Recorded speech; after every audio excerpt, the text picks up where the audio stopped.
오늘은 이스마엘의 하나님, 이스마엘의 하나님이라는 제목으로 말씀을 나누고자 합니다. 아마 말씀 제목을 읽고 이스라엘의 하나님인데 오탄한 거 아닌가 하신 분이 있을지 모르겠습니다. 조금은 어색한 이름입니다. 우리가 이스마엘이란 이름을 들으면 무엇이 떠올리게 됩니까? 또 하갈이라는 이름도 마찬가지입니다. 우리가 이 이스마엘이란 이름에서 자연스럽게 이슬람이 떠올리게 되고 또 지금도 무슬림들은 또 자신들이 이스마엘의 후손이라 이야기하지 않습니까? 그런 가운데 아브라함과 이삭의 하나님을 고백하는 우리에게 이스마엘의 하나님은 조금 꺼려지는 그런 표현이 됩니다. 어쩌면 기독교인들도 이 이스마엘 또 이 이름에 대해서 또 불편하다는 것이죠. 그래서인지 우리는 성경을 읽을 때 사라와 또 그의 아들 이삭의 입장에서 읽게 됩니다. 말씀을 나눌 때도 우리가 이스마엘에 대해서는 잘 다루지 않는다는 것입니다. 다루더라도 부정적으로 다루게 됩니다. 사실 이것은 바울의 책임도 있습니다. 우리가 이제 신약에서 바울이 율법과 또 복음의 관계를 설명할 때 이 하갈과 사라 또 이스마엘과 이삭의 관계를 들어 설명했기 때문입니다. 어찌 되었든 아브라함에게 버림받은 이스마엘이지만 오늘날 우리에게도 외면받는 셈인 것입니다. 근데 모두가 익숙하게 읽는 말씀이 아니라 할지라도 또 믿음의 사람은 성경에서 하나님의 은혜를 읽어 나가게 됩니다. 근데 사실 하나님의 은혜는 아주 잘 보이는 곳에도 또 드러나 있지만 우리가 잘 읽지 않은 또 성경의 귀퉁이 또 구석진 곳에도 하나님의 은혜의 빛이 그곳을 비추고 있다는 것입니다. 어쩌면 우리가 외면하는 이스마엘이지만 하나님의 은혜가 이 본문에 숨겨져 있다는 것입니다. 그런 이스마엘에게 또 하나님은 어떤 은혜를 베푸셨는지 함께 말씀을 살펴보고자 합니다. 오늘 본문을 이해하려고 하면 먼저 이스마엘의 어머니 하갈에 대해서 알아야 합니다. 하갈은 원래 사라의 여종으로 등장을 합니다. 애굽 사람으로서 가나안 지역에 팔려왔던 겁니다. 애굽 사람이 가나안 지역까지 팔려오게 된 그 연유는 알 수 없습니다. 말 못한 사정이 있었을 것입니다. 아브라함과 사라도 가나안 지역에 또 떠돌이로 그렇게 다니는 이방인인데 하갈은 그 떠돌이들에게 팔린 노예였습니다. 종이었습니다. 사실 이방인도 또 살아가는 것이 쉽지 않은데 그들에게 속한 자면 더 말할 것도 없을 것입니다. 의지할 데도 없는 것이죠.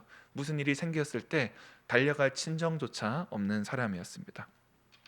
그런데 어느 날 자기의 주인이었던 사라가 아브라함과 동침하라고 합니다. 사라가 아이를 낳지 못하자 하갈을 통하여서 자식을 낳으려고 한 것입니다. 일종의 대리모로 쓰려고 하는 것입니다. 하나님께서 분명히 자식을 주시겠다고 하셨는데 사라가 보기에 자신으로서는 되지 않는 일이니 하갈을 통해서 얻겠다 생각한 것입니다. 인간적인 방법으로 이루려고 한 것입니다. 그러면 왜 하갈을 택했을까요? 아브라함의 집에 여러 여종들이 있었을 것입니다. 그 중에서 왜 하갈을 택했겠습니까? 하갈이 제일 예뻐서 그랬겠습니까? 아마 하갈이 아이를 잘 낳을 것 같으니 또 선택한 점도 있을 것입니다. 또 그런 점도 있겠지만 어찌 되었든 자기 말을 잘 들을 것 같으니 그렇게 골랐을 것입니다. 아무 의지할 데도 없으니 사라가 시키는 대로 할 수밖에 없는 이 하갈을 택했을 것입니다. 만만하니까 그랬겠죠. 아이를 낳더라도 그 아이들을 내 아이로 삼기 위해서는 또 그런 사람이 필요했을 것입니다. 어찌 되었든 하갈이 아브라함과 동침을 하게 되는데 10대 후반에서 또 20대 초반 남짓 그 정도 어간이었을 것입니다. 결국 하갈은 아이가 생겼습니다. 이 아이는 너무도 귀한 아이였습니다. 후계자가 없던 아브라함에게 이 아이는 너무도 소중한 아이였습니다. 후계자가 없다는 뜻은 어떤 의미겠습니까? 그 무리에 미래가 없다는 뜻입니다. 당장 아브라함이 죽으면 어떤 일이 벌어질지 모른다는 것입니다. 그들 무리 가운데 공동체의 후계자가 없다는 것, 이것은 사실 재앙과도 같은 일이죠. 언제 무슨 일이 벌어지게 될지 알 수 없다는 것입니다. 그런데 하갈은 위기에 처한 아브라함과 그 무리를 구해내었습니다. 아브라함이 보기에는 약속이 성취된 것으로 보였을 것입니다. 하나님께서 약속해 주신 그 자식으로 여겨졌을 것입니다. 또 함께했던 그 무리들에게는 위기를 넘어서게 되는 또 해결책으로 보였을 것입니다. 어찌되었든 모두가 기뻐했을 것입니다. 그런데 사라의 계산도 틀어지기 시작합니다. 일이 생각했던 대로 진행되지 않습니다. 아이를 낳으면 자기 아들로 삼으려고 했는데 여기서 갈등이 시작이 됩니다. 하갈이 만만치 않았던 겁니다. 아이를 낳지 못한 여주인과 또 아이를 가진 여종 사이에 갈등이 생겨나게 됩니다. 사실 아이를 낳기 전에도 사라와 갈등이 심해지게 됩니다. 그래서 오늘 읽은 말씀 앞부분, 우리가 창세기 16장의 말씀을 살펴보면 사라가 학대한 나머지 하갈이 도망쳐 나오는 것을 보게 됩니다. 그러다가 또 하나님의 사자의 위로를 받고 돌아가게 되는데 그 아들 이스마엘의 이름도 그때 얻은 이름이라 할 수 있습니다. 창세기 16장 11절 말씀 같이 한번 읽도록 하겠습니다. 여호와의 사자가 또 그에게 이르되 네가 임신하였은즉 아들을 낳으리니 그 이름을 이스마엘이라 하라. 이는 여호와께서 내 고통을 들으셨음이라. 아멘. 하갈은 그렇게 여호와의 사자의 위로를 받고 또 아들 이름까지 받아서 돌아오게 되었습니다.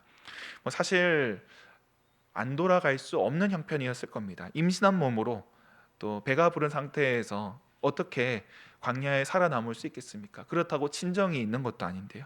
갈 곳 없는 하갈은 돌아갈 수밖에 없었습니다. 그래도 하나님께서 아들의 이름은 지어 주셨습니다. 그 이름 이스마엘 받아서 왔습니다. 돌아와 아들을 낳았습니다. 사라와 불편했지만 그래도 아브라함 가족의 큰 기쁨이 되었을 것입니다. 그들에게 미래가 생겼습니다. 후계자가 생겼고 또 안정을 찾았습니다. 아브라함도 기뻐했을 것입니다. 그리고 이스마엘도 또 도련님으로 그 사랑받으며 자라갔을 것입니다. 그런데 10여 년쯤 지나면서 상황이 바뀌게 됩니다. 사라가 아이를 낳게 된 것입니다. 이삭이 생겼습니다. 생각지 못한 일들이 벌어지게 된 것입니다. 그러면 지금까지 하나님의 은혜로 여겼던 이스마엘, 또 약속의 성취로 여겨졌던 하갈을 통한 자식이 더 이상 쓸모 없어지게 된 것입니다. 여기 하나님께서 주신 방법이 있으니 이제 인간적인 방법으로 억지로 얻어낸 이 아들은 불편한 존재가 되어버린 것입니다. 정실부인 사라가 적장자를 얻었으니 이제 여종 하갈이 낳은 이스마엘은 쓸모 없어진 것입니다. 하갈은 더 이상 첩도 아니고 대리모로도 필요가 없어진 것입니다. 여종으로 있어봤자 불편한 존재이니 이제는 사라져야 될 존재가 되어버린 것입니다. 오늘 본문은 이러한 상황에서 시작되고 있는 것입니다.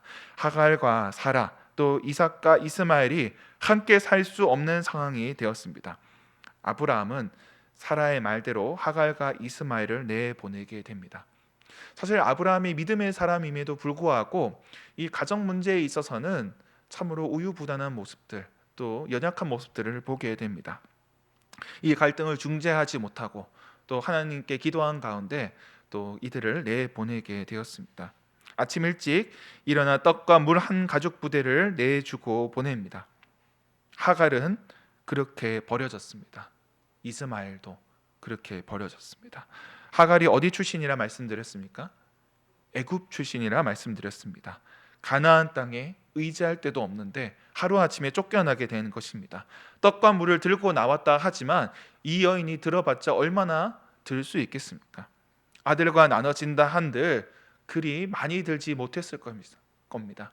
남자들이 군대에 가서 군장을 아무리 무겁게 지더라도 고작 30kg, 40kg입니다. 그러니 이 여인이 아들을 데리고 또 그 짐을 진들 얼마나 되겠습니까? 어디 정착해서 먹고 살 만큼 준 것이 아니라 그냥 이거 먹고 떨어져라. 이 근처 말고 저 멀리 가서 죽으라는 소리였습니다.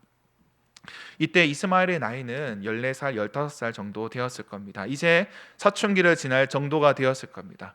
그런데 갑작스럽게 척박한 가나안 땅에서 생계를 이어가야 했습니다. 어제까지 부잣집 도련님으로 살았는데 하루아침에 길바닥으로 내몰리게 된 것입니다.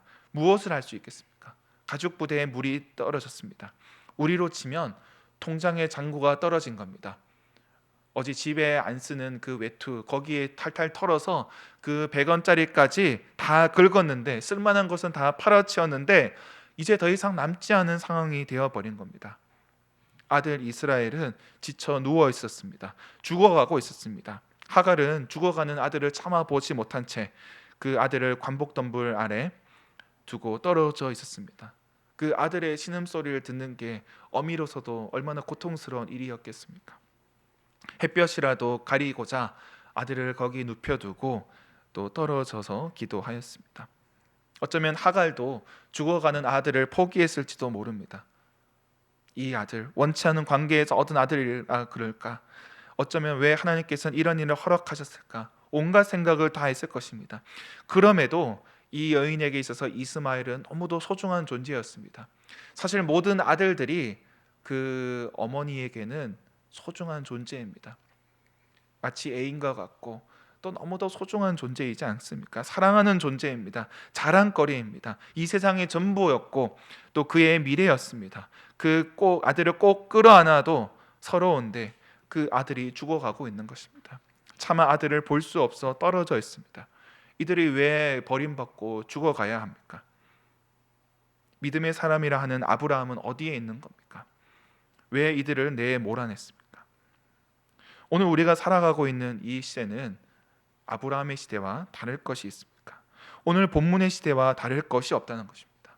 방법은 세련되어졌을 뿐 사람을 쓰고 내버리는 것은 동일합니다. 마치 필요할 때는 만만한 하갈을 데려다가 아기를 낳게 했지만 쓸모없어지면 내어 쫓아버린 아브라함처럼 말입니다. 심지어 믿음의 사람이었던 아브라함조차 오늘 본문에서는 그 시대의 악한 구조 속에서 가해자로 등장하고 있습니다. 오늘날에도 마찬가지입니다. 이 시대는 필요할 때는 사람들을 사용하지만 필요가 없어지면 잉여라고 내어보냅니다. 사람을 그저 자원 취급하는 것이죠. 인적 자원이라고 말합니다. 그런데 어떻게 사람이 자원이 될 수 있겠습니까? 사람이 어떻게 원자재 취급을 받을 수 있겠습니까? 사람은 자원이 아닙니다. 일손이라고 하더라도 손만 오는 것이 아닙니다. 그 얼굴이 함께 오는 것입니다.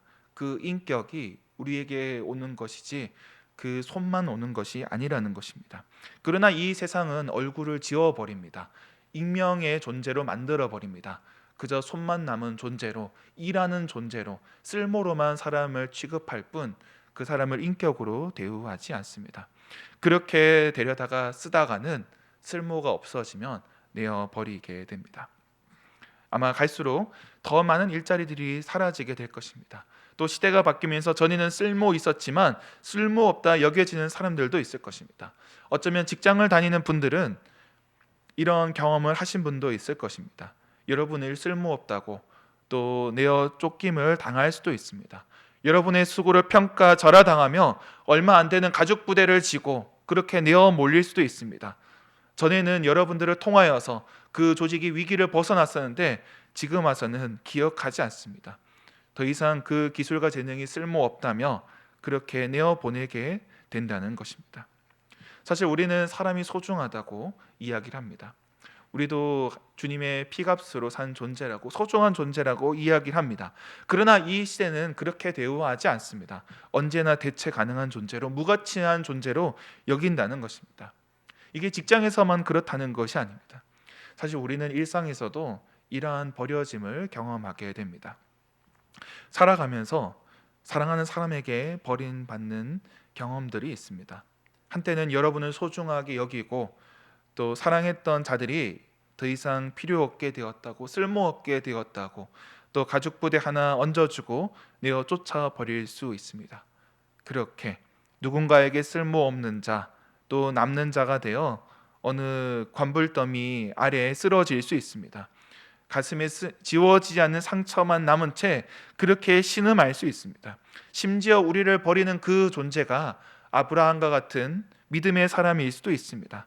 사랑하는 가족에게 외면받는 이도 있을 것입니다. 이스마엘만 겪는 것이 아니라 우리의 일이라는 것입니다. 어느 시대나 그렇게 쓸모가 없어진 사람들은 버려지게 된다는 것입니다. 그저 가죽 부대 하나 들고 떠날 수밖에 없다는 것입니다. 그런데 하나님께서 버려진 그 아이의 신음을 들어주십니다. 하나님께서 말씀하십니다. 버려진 자들과 함께 하시고 그들에게 음성을 들려주십니다. 우리 17절 말씀 같이 한번 읽어보도록 하겠습니다. 두려워하지 말라. 하나님이 저기 있는 아이의 소리를 들으셨으니 일어나 아이를 일으켜 내 손으로 붙들라. 그가 큰 민족을 이루게 하리라. 아멘. 쓸모없어 버려진 하갈, 또 아브라함의 아들로 자라다가 내동댕이 쳐진 이스마엘에게 하나님께서 말씀하여 주십니다. 두려워하지 말라 하십니다. 오늘 본문을 우리가 읽어보면 하나님께서 누구의 말을 들으셨다고 하십니까? 아이의 소리를 들으셨다고 말씀하십니다. 하나님께서 창세기 16장에서는 하갈의 소리를 들으시고 그에게 응답해 주셨는데 이제는 그 아들의 소리를 들으시고 응답해 주시는 겁니다. 죽어가느라 신음하던 그 아이의 소리를 주님께서 들으신 겁니다. 사실 성경의 인물 가운데 이런 하나님의 음성을 들은 자가 얼마나 되겠습니까? 하나님께서 그 음성을 들으시고 직접 나타나 은혜를 베푸시는 자가 얼마나 되겠습니까? 사실 이스마엘이 제대로 기도를 했겠습니까? 죽어가는 그 아이가 뭐 그리 대단한 기도를 드렸겠습니까? 재물을 주님께 바쳤겠습니까? 그렇지도 않았을 것입니다. 그가 무엇을 구했는지 성경의 기록조차 나와 있지 않습니다. 그 아이의 소리를 들으셨다고 하시는데 그 아이의 소리가 무엇인지는 알 수 없습니다. 다만 짐작하기로는 아버지에게 버림받는 아이의 분노, 또 죽음의 공포, 또 아무것도 알 수 없는 좌절감 속에서 아이는 신음했을 겁니다. 하나님께서 그 소리를 들으신다고 내 이름을 이스마엘이라 지어주셨는데 하나님 왜 안 들어주십니까? 그런 원망일 수도 있고 또는 아픔 가운데 내지르는 비명일 수도 있고 신음일 수도 있습니다. 그러나 거기에는 유려한 수사학도 없고 대단한 영적인 능력도 없었고 다만 버려진 자의 단발마 뿐이었지만 하나님께서 그 소리를 들어주셨던 겁니다. 그가 죽어가는 가운데 신음했지만 주님께서 그의 기도로 응답해 주셨던 것입니다. 우리는 기도할 때 어떤 비법을 찾습니다. 또 어떤 왕도가 있다고 생각합니다. 나의 소원을 성취할 수 있는 어떤 정답이 있다고 여깁니다. 그러나 그런 것이 없다는 겁니다. 하나님께서 다만 들어주신다는 것입니다. 우리 같이 버려진 존재들에게 주님께서 귀 기울이시고 그 신음을 들어주신다는 사실, 그 은혜 외에는 우리가 붙잡을 것이 없다는 것입니다.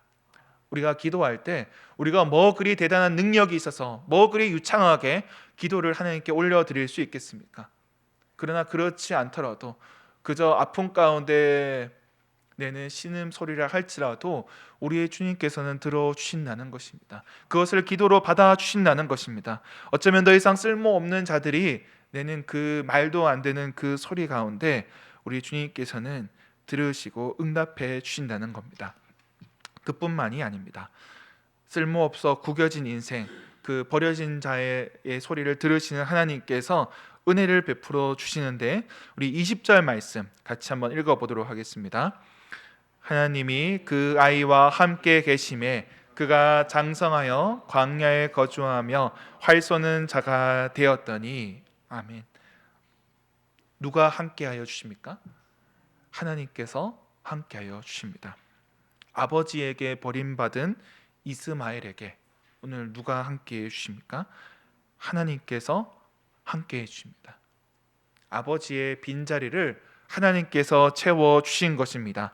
하나님께서 대신하여 주신 것입니다. 하나님께서는 단 한 번 이스마엘을 살려주신 것이 아닙니다. 단 한 번 응답하신 것이 아닙니다. 그가 장성하기까지, 그가 가정을 이루어 독립하기까지 하나님께서 그 아이와 함께하여 주셨던 겁니다.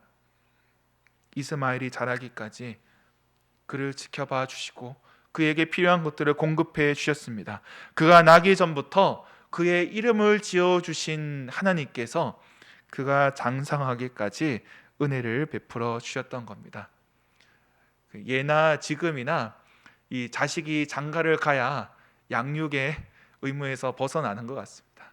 그렇게 하나님께서는 이와 함께 하셨고 또 이스마엘이 장가가는 것으로 오늘 본문은 마치게 됩니다.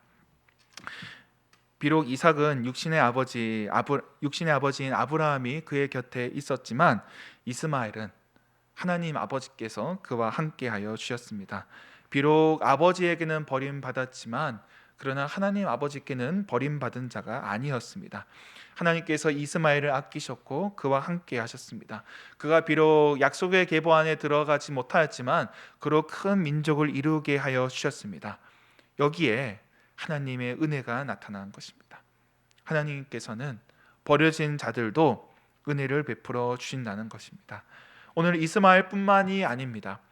모세도 또 히브리 노예에 버려진 자식이었습니다. 부모의 손으로 버려진 자식을 하나님께서는 건지게 하셨고 그를 지도자로 삼아 주셨습니다. 다윗과 용사들도 마찬가지였습니다. 사무엘상에 보면 환난 당한 자들, 억울한 자들, 빚지고 쫓겨난 자들, 그 원통한 자들, 이 세상에서 쓸모 없어져서 그렇게 내어 몰린 자들, 버려진 자들이 그렇게 다윗과 함께하며 용사가 되었습니다. 하나님의 사람이 되었던 것입니다. 예수님도 마찬가지입니다. 버려진 자들, 그 시대에 쓸모없는 자들의 친구가 되어 주셨습니다. 그리고 그들과 함께하여 주셨습니다. 성경에 나오는 세리와 창기, 사마리아인들, 갈릴리 사람들, 어찌 보면 그 시대의 잉여인 존재들, 쓸모없는 존재였지만 우리 주님께서는 그들과 함께하여 주셨습니다. 하나님은 아브라함의 하나님, 이삭의 하나님도 되시지만 이스마엘의 하나님도 되신다는 것입니다. 그 은혜가 오늘 저와 여러분에게도 향하고 있습니다. 비록 세상이 우리를 내던져 버린다 할지라도, 우리가 사랑하는 누군가에게 배신당한다 할지라도 주님께서는 우리를 버리지 아니하신다는 겁니다. 차마 기도가 나오지 않아서 또 고통 중에 눈물만 흘릴 때에도 하나님께서는 우리 간구를 들으신다는 겁니다. 때로는 우리에게 상처 준 자가 믿음의 사람이라 할지라도, 가장 가까웠던 사람이라 할지라도 하나님께서는 우리를 위로하여 주시고 함께하여 주신다는 겁니다. 더 나아가 주님께서는 이 시대에 버려진 자들에게 은혜를 베풀어 주십니다. 이스마엘뿐만 아니라 우리뿐만 아니라 오늘날 이 시대 가운데에서도 또 버려져서 관불 더미 아래에서 그렇게 죽어가는 이들이 있습니다. 또 죽어가는 아들을 붙잡고 애통해야 하는 어머니들이 있습니다. 이 세계 곳곳에 또 전쟁 가운데 아들들이 죽어나가고 있고 또 애통해야 하는 그 어머니들의 신음소리가 있습니다. 하나님께서 그 신음을 듣고 계십니다. 오늘날 이 사회가 쓸모없다 여기는 자들, 그렇게 한 구석으로 밀어붙이며 그렇게 버려진 존재들에게 우리 주님의 눈과 귀가 향하고 있다는 것입니다. 오늘 이스마엘의 이름은 단지 한 사람의 이름일 뿐만 아니라 이 시대의 모든 버려진 자들의 이름이라 할 수 있습니다. 그러나 그 이름에는 하나님께서 들으셨다, 그 뜻이 담겨 있습니다. 이스마엘이란 이름은 여호와께서 내 고통을 들으셨다는 뜻입니다. 고통 가운데 부르짖는 소리를 하나님께서 들으신다는 뜻입니다. 이스마엘의 하나님이 우리의 기도를 들어주십니다. 이제 말씀을 맺고자 합니다. 주님께서 여러분의 기도를 들어주십니다. 제대로 기도하지 못하고 낮은 목소리로 읊조릴 때에도 주님은 들어주십니다. 때로는 우리가 기도 같지 않은 기도를 올려드릴 때에도, 그저 아파서 신음만 낼 때에도 우리 주님께서는 듣고 계신다는 겁니다. 우리가 있는 그 자리가 어디라도 좋습니다. 병성에 누워있다 할지라도, 홀로 밤중에 침상에서라도 좋습니다. 그 자리에서 입을 열어 어떤 소리라도 내시기 바랍니다. 이 세상에서 버려진 자들에게 하나님께서는 그 소리를 들어주실 것입니다. 그 간구에 응답하여 주실 것입니다. 여러분과 함께하여 주실 것입니다. 그 은혜를 경험하는 저와 여러분이 되길 주님의 이름으로 축원합니다. 기도하겠습니다.